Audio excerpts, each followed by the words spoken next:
केदारनाथ के फाटा बड़ासू के पास बीच हाईवे पर हेलीकॉप्टर की इमरजेंसी लैंडिंग। एक गाड़ी क्षतिग्रस्त, यात्रियों को लेकर हेलीकॉप्टर ने सिरसी से भरी थी उड़ान। किसी के हताहत होने की खबर नहीं।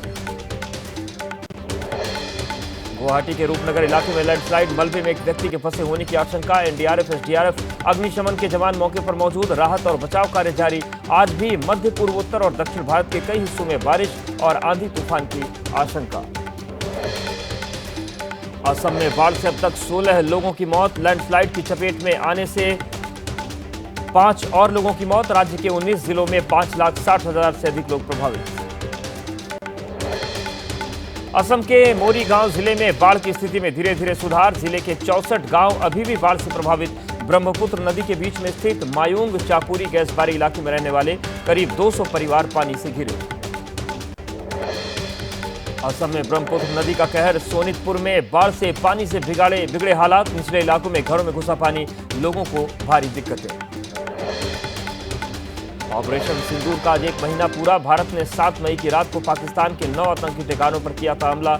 100 से ज्यादा पाकिस्तानी आतंकी ढेर हुए।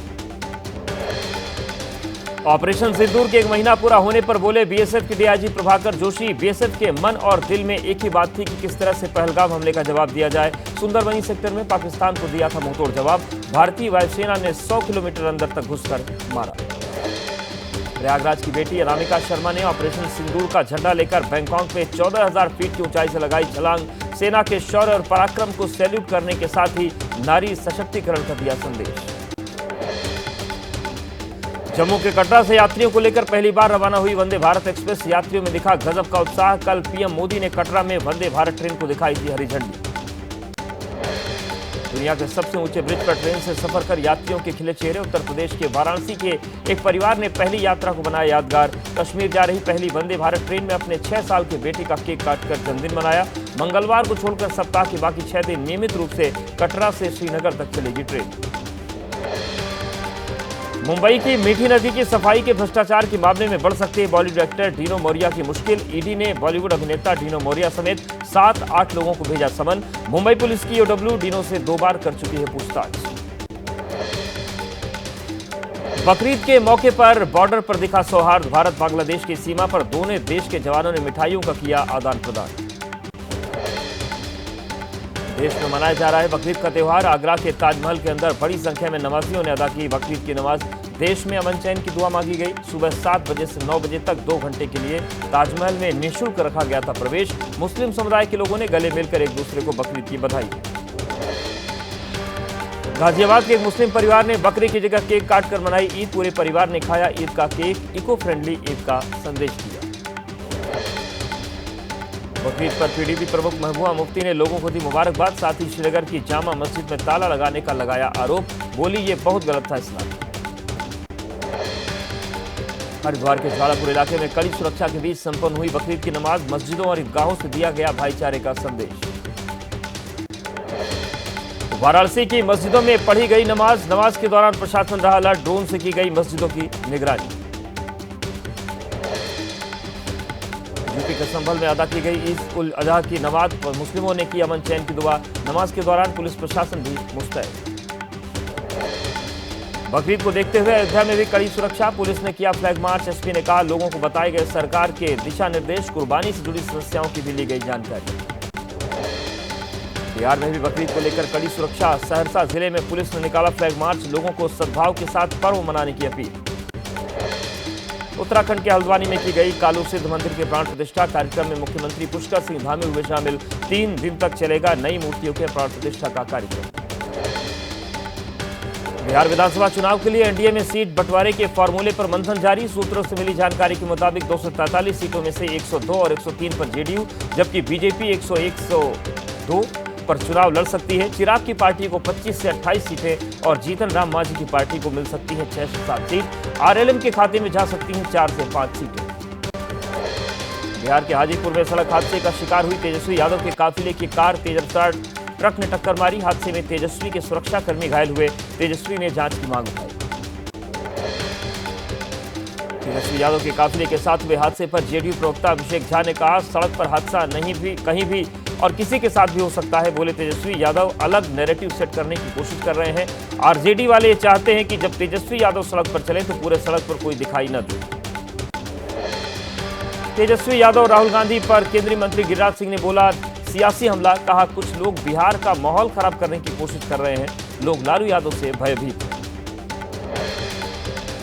बिहार के समस्तीपुर में बिहार पुलिस से निलंबित एएसआई सरोज सिंह के घर एसटीएफ का छापा। छापेमारी में सरोज सिंह के घर मिला हथियारों का जखीरा।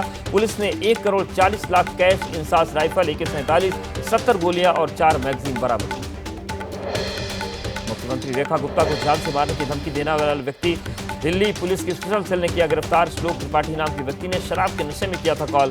आरोपी के पास से फर्जी आई कार्ड भी बरामद, पूछताछ जारी। G7 शिखर सम्मेलन में शामिल होंगे प्रधानमंत्री नरेंद्र मोदी। कनाडा के पीएम मार्क कार्नी ने दिया न्योता। 15 से 17 जून तक कनाडा में होगा G7 समिट।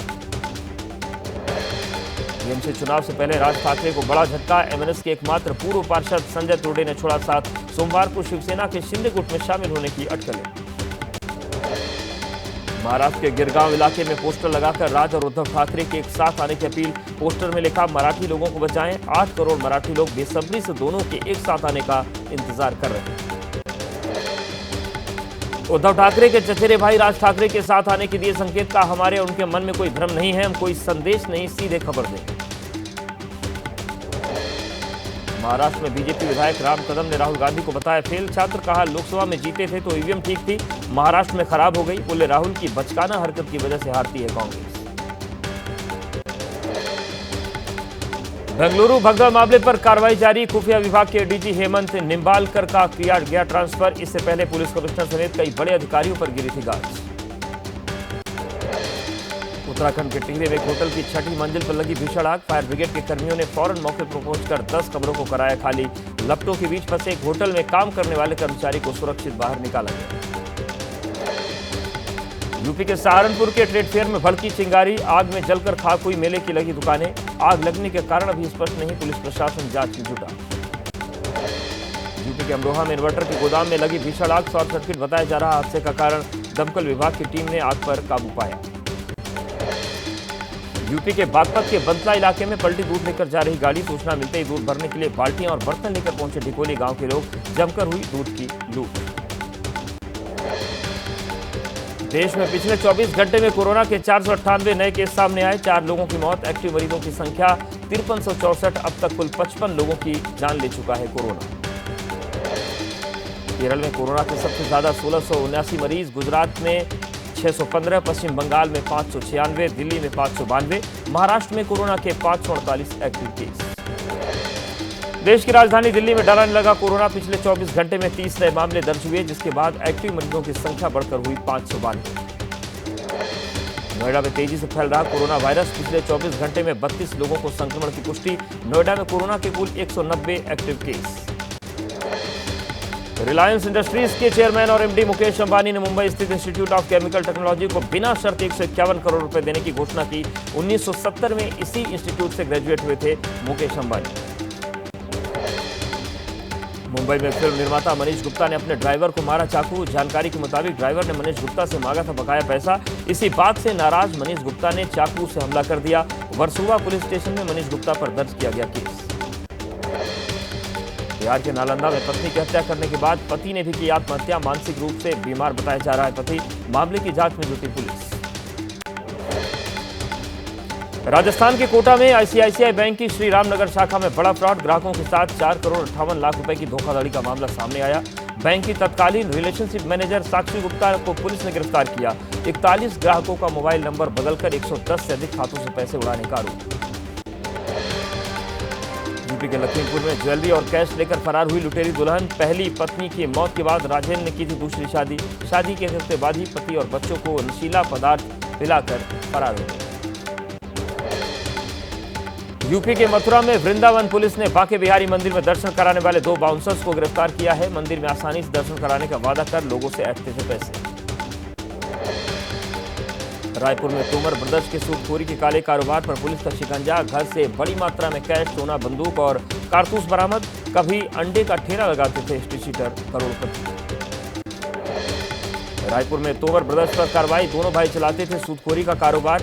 10% वसूलते थे ब्याज। अवैध धंधे में परिवार की महिलाएं भी शामिल। नीट यूजी 2020 परीक्षा में फर्जीवाड़े का खुलासा। जयपुर से मेडिकल परीक्षा में फर्जीवाड़ा करने के आरोप में 3 डॉक्टर गिरफ्तार। आरोपियों में जोधपुर एम्स के एमबीबीएस स्टूडेंट और इंटर्न भी शामिल।